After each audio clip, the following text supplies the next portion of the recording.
going to go ahead and get started. If you want to get seconds afterwards, again, you can always do that. There's some desserts, there's some leftovers, and you can grab a to-go thing too if you need to run. They'll get you that in the back. So keep that in mind. As always, we ask you please tip the kitchen staff. It goes straight to them, and as a thank you for the food that comes out. Yeah, I can't think of anything other housekeeping tips, so we are going to jump back in. We're in Judges. We're in chapter 5 this week. It is a song. Yes, I thought you said we're in Psalms. I was like, you're very confused. Yes, we are in Judges 5, and much like in the Exodus account, you had a battle by God on the part of his people, and it was a supernatural victory, and it involved the overthrowing of powerful chariots, and the people who were pursuing or attacking Israel were all destroyed, and then there was a celebration in song. That was Exodus 14 and 15. Well, that's exactly what we have in Judges 4 and 5. And this time, instead of the song of Miriam, it's the song of Deborah. And we saw last week the narrative account of the battle and of what happened.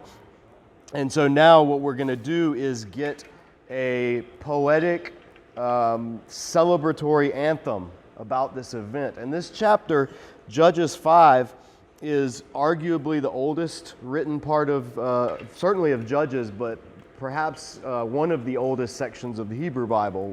Not the oldest, but one of. And it goes very, very far back. The language used is an archaic form of Hebrew. So it's kind of like our English versus King James English, or even Shakespearean English, or something like that. And so because of that, and because it's poetry, there's a lot of ambiguity in a number of the passages. Like 80% of the verses in this chapter can be translated in more than one way, just because of the nature of poetry. There's ambiguity. So this is a case, if you're reading an NIV or you're reading a New Revised Standard, you're going to read kind of different sentences completely. And you'll wonder where that comes from. And so where it comes from is the fact that words can have more than one meaning, and the fact that poetry is much more fluid and ambiguous, and it's not as precise in its terminology or in its grammar. So interpreters, they have a challenge when they're translating this chapter. They have to figure out how to give it to you in a way that makes sense in your language, what they think is the best reading of the original. So if you want to see the range of the meanings, go online to the Net Bible sometimes. Just search NET Bible, Net Bible. It's because it's done on the internet, but it also stands for New English Translation. And it's got, I think, 600,000 translator notes, and they're hyperlinked. So you just, this chapter's full of them. And you just click on a button and it'll pull up like alternate reading, or other translations say this. Or it's just a helpful resource to have. You can download it on your phone. The Bible app has the YouVersion app has the Net Bible and about 2 dozen other translations. So just be aware of that. Don't be lazy Bible readers. Don't just settle for what's in your favorite Bible. Really dig sometimes and sift through and see, and you'll be surprised what you find. Because sometimes there's some treasure in these alternate translations, or sometimes having more than one translation makes you then have to wrestle, hey, what do I think this means? What makes the most sense in this passage? And it forces a humility on us as interpreters that I think is a healthy thing, not an unhealthy thing. So just keep that in mind, because this whole section is one song. Think as we begin this, think back to 1999. Think back to, what's today? September 10th, all right? So think back to September 10th, 1999. What were you doing then? Yeah, you were way born by then. Yeah, everybody knows what they were doing on 9/11. But think back a couple years before that. What were you doing that year or that time? Imagine, the reason that I'm having you do this is because that was 20 years ago. 1999 was 20 years ago. So imagine praying for something then in 1999. And like a national thing or a big thing, like a life-changing thing, and praying for it and longing for it. Or having a crippling illness diagnosed in 1999. or losing a job and being without income since 1999. Imagine, I'm trying to give you a span of time that you can sink your mind into. And imagine that being alleviated, or that prayer being answered, or that disease being healed yesterday. Like literally yesterday. Okay? So that gives you an idea of a time frame. So that's what was going on in Israel.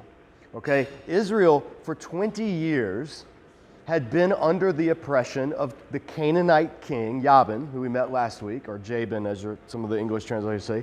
And they had been oppressed by him for 20 years. That means that they had lived under military occupation, basically, or eking out an existence up in the foothills because the valleys and the roads were patrolled. Just imagine that, and then it being not just answered prayer, but miraculously answered prayer, overwhelmingly answered prayer. So that's what Israel experienced last chapter. We got a telescoped event of it in narrative form, but 20 years of oppression followed by an incredible and a supernatural deliverance by God from a hated enemy is a massive event. It's a major event. And it gets lost because it's so quickly read over. Oh, the Canaanites oppressed Israel 20 years. That just gets glossed over so we can get from Ehud story to Shamgar to Deborah and Barak. Like we just kind of are like reading it along, but sometimes it's helpful to just stop and think about that. 20 years of being oppressed. And when I say oppressed, I don't mean it like some people mean it today, where if you don't say Merry Christmas, they say you're oppressing them. Not stupid stuff like that. Like literal oppression. Like actually being oppressed. Being robbed, being plundered, being killed. Actual oppression that we really can't imagine unless you've spent time overseas and other places. We don't relate to it. But that's what's going on. And it's helpful sometimes because, I promise we'll get into the chapter, but I just want to emphasize this because we've seen it in Genesis when God appeared to Abraham the first time, Genesis 12, and he made this grand promise. And then he doesn't appear to Abraham for almost 20 more years. We just gloss over that. Genesis 12, 13, 14, we're just reading along. Man, God and Abraham must have been hanging out all the time. No, they weren't. They weren't talking all the time. There were decades of silence sometimes. And Israel goes into Egypt, and then they're there for 400 years. So I say that because we have a tendency, any problem we see that we're in, we think, how long am I going to be in this? This is, oh my gosh, how long? And it turns out to be a couple of weeks or a couple of months or, maybe sometimes a couple of years. But we just get impatient with God, and we think he needs to answer or else he's not doing anything. And as a reader of the Bible, you need to realize, we need to always remind ourselves, God would go, and these are the heavy hitters of the faith. The Abrahams, the Deborahs. I mean, these are the if you want to put like a Mount Rushmore of Bible heroes, these are the people I'm talking about. And God would go for decades between talking to them sometimes. So just let that sink in when you're going through something that's really challenging and you're just like, where is God in this? Realize how God's worked in the past, and it gives us a perspective and it gives us ability to be patient. It doesn't make it any more pleasant. I have two friends who have crippling disease that's basically made them bedridden in their mid-30s.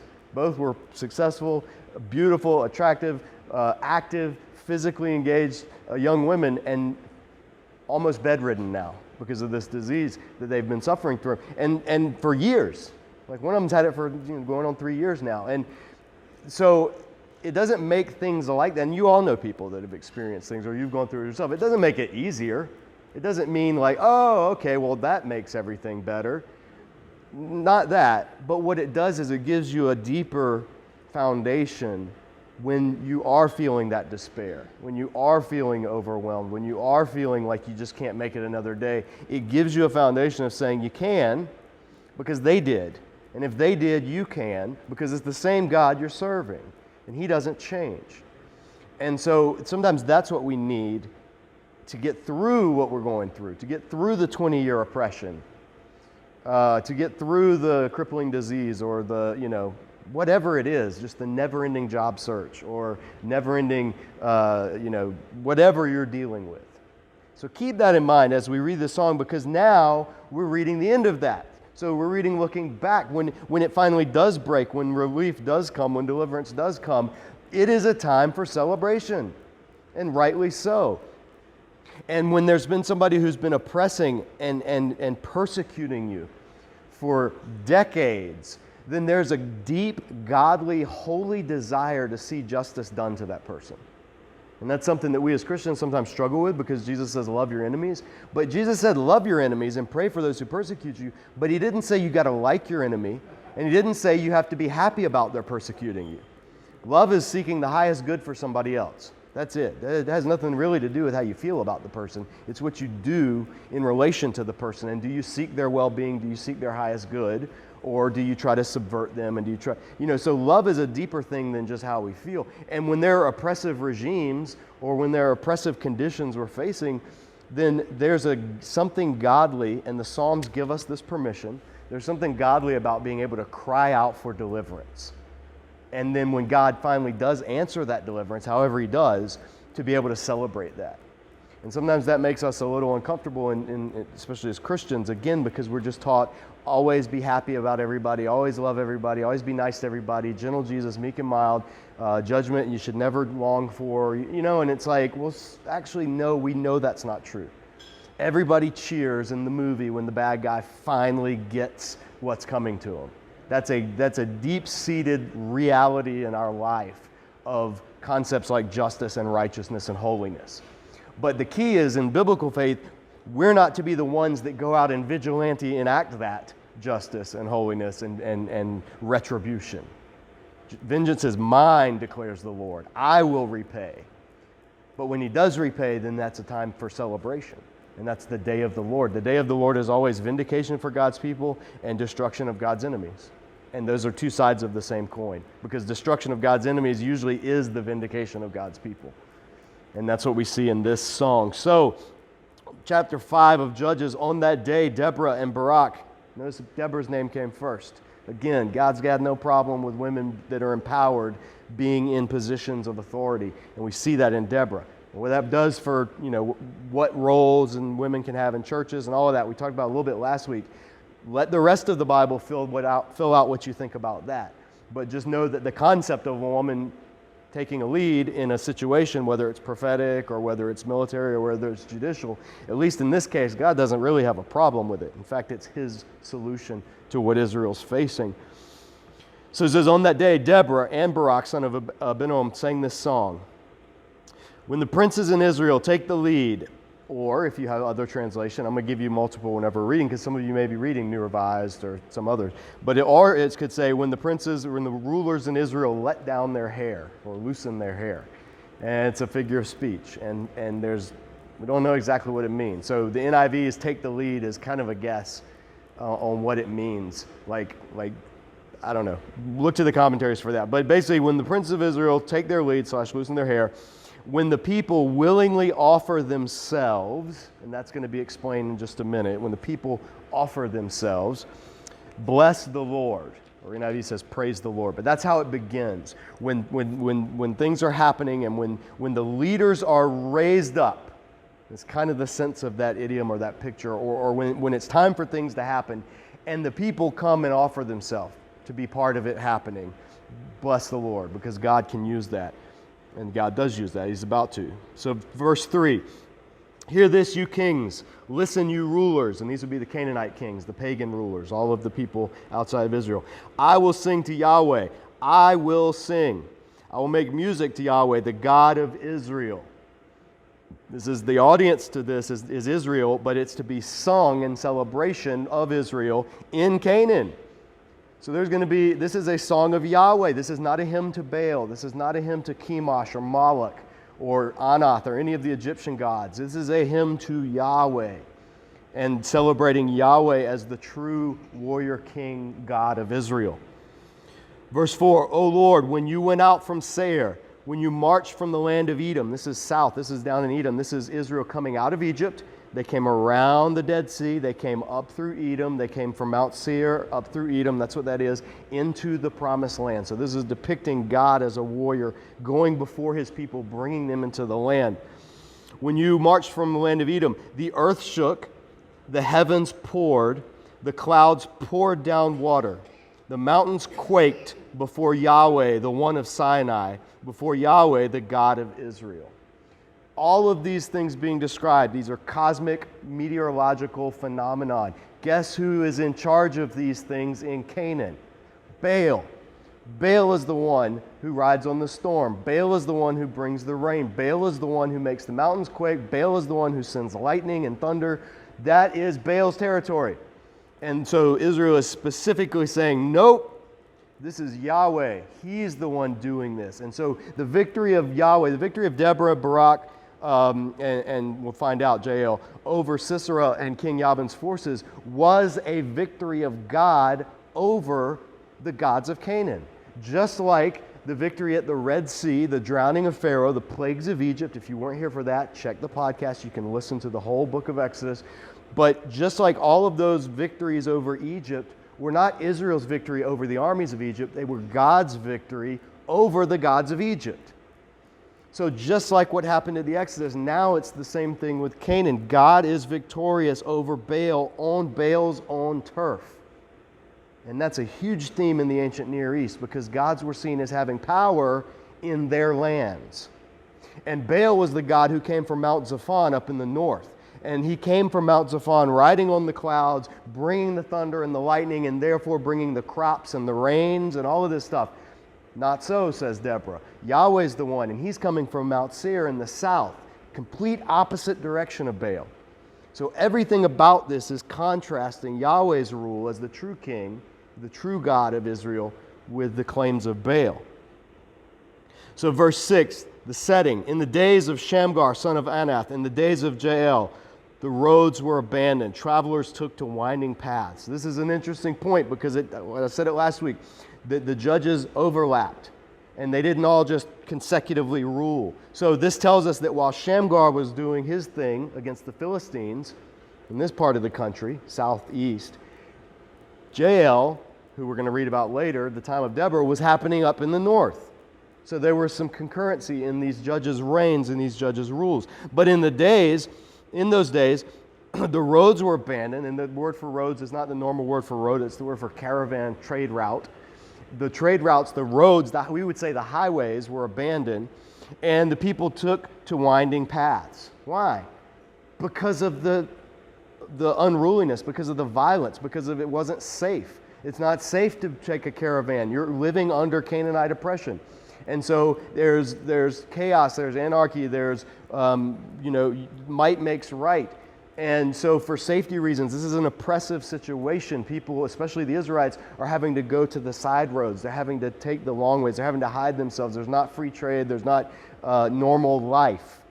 Things are not the way they're supposed to be. They're oppressive. In verse 7, I'm going to read you the NIV first. It says, village life in Israel ceased until I, Deborah, arose a mother in Israel.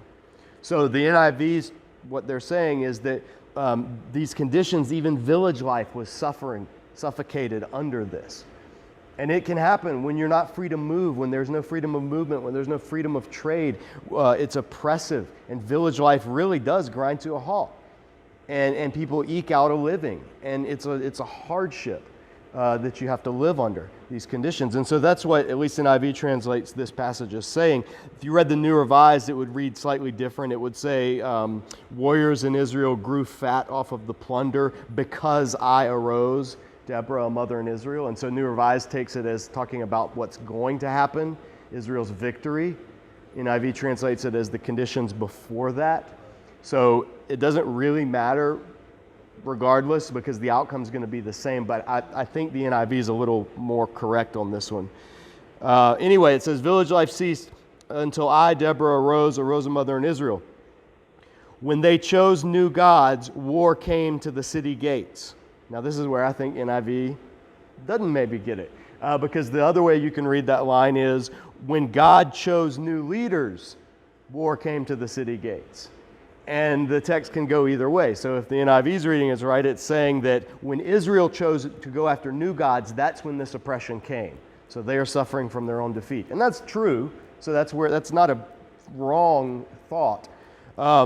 Or what this passage is saying is when God chose new leaders, i.e. Barak and Deborah, then war came finally. Like the people rose up and they went to battle.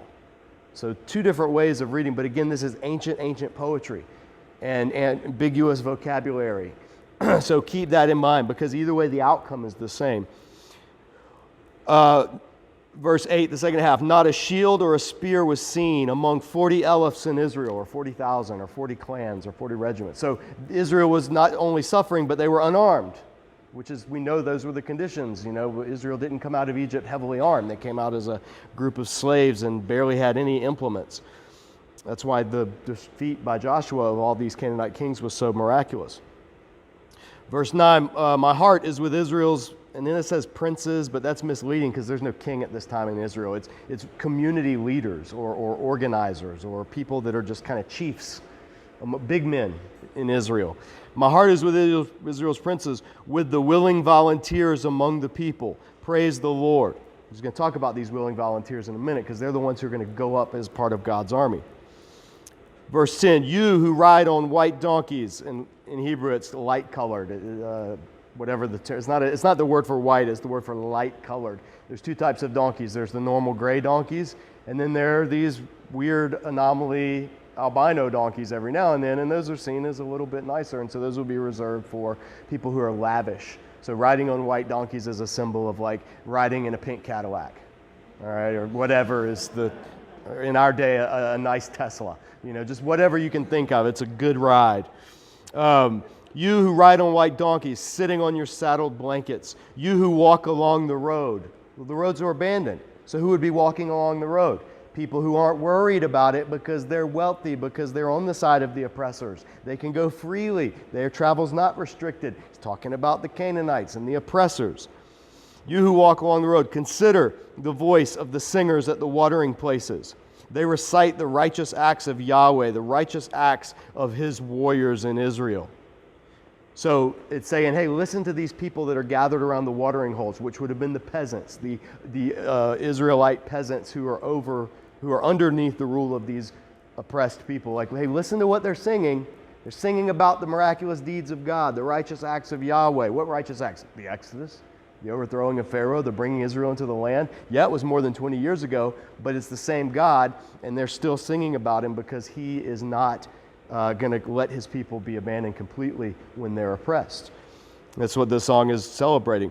Then the people of the Lord went down to the city gates.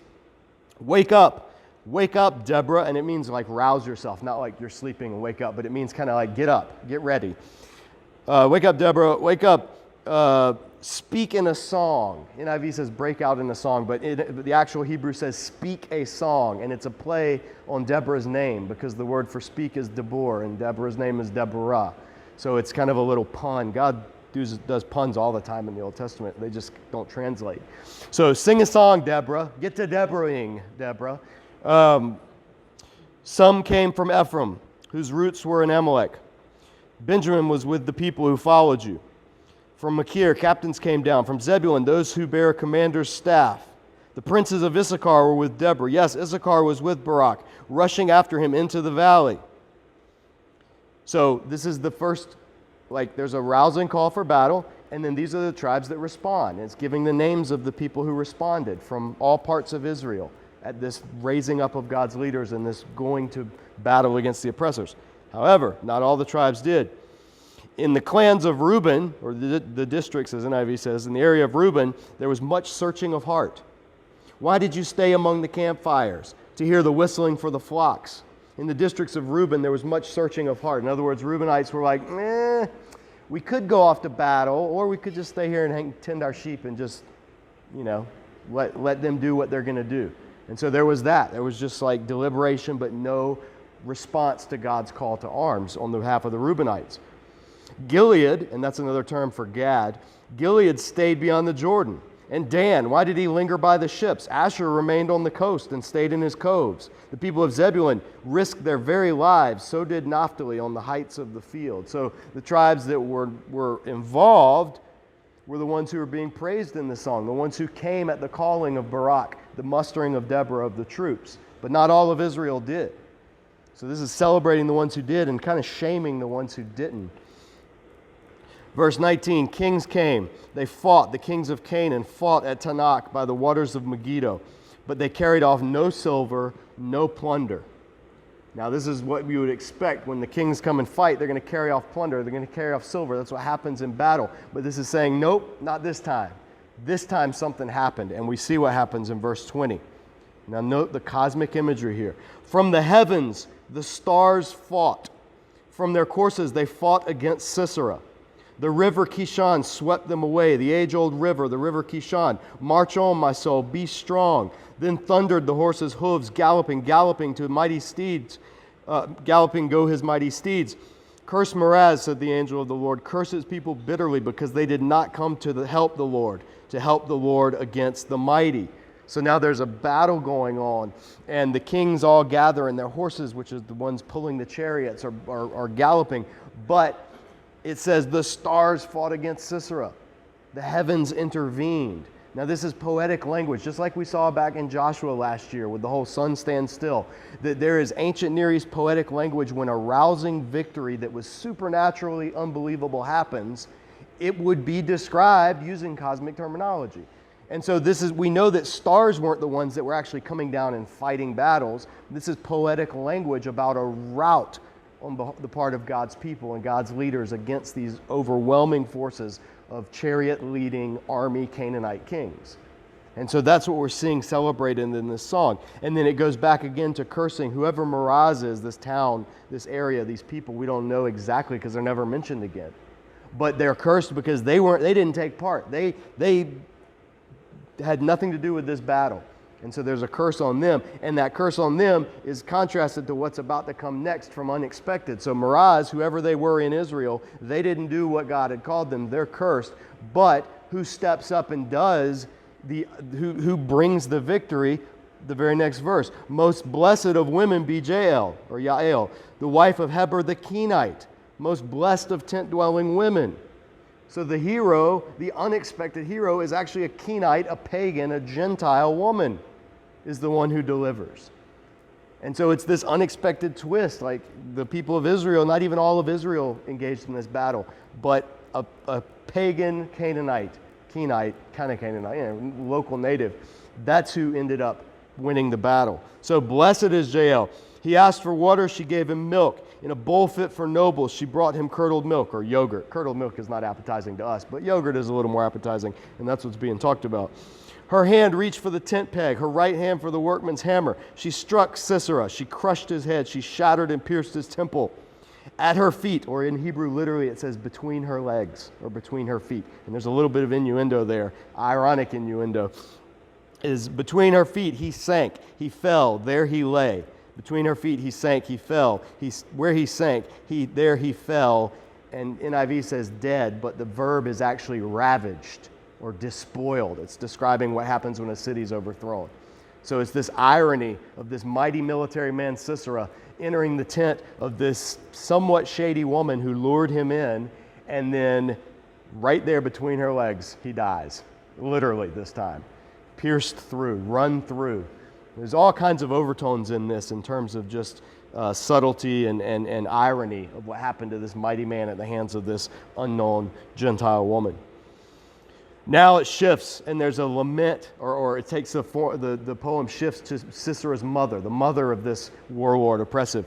Through the window peered Sisera's mother. Behind the lattice she cried out, "Why is his chariot so long in coming? Why is the clatter of his chariots delayed?" The wisest of her ladies answer her. Indeed, she keeps saying to herself, "Are they not finding and dividing the spoils?" In other words, he's being delayed. Sisera's delayed because they won and they're dividing the spoils. And then this next line, NIV really does a disservice here. It says a girl or two for each man. It doesn't say that. In Hebrew it says a womb or two for each man.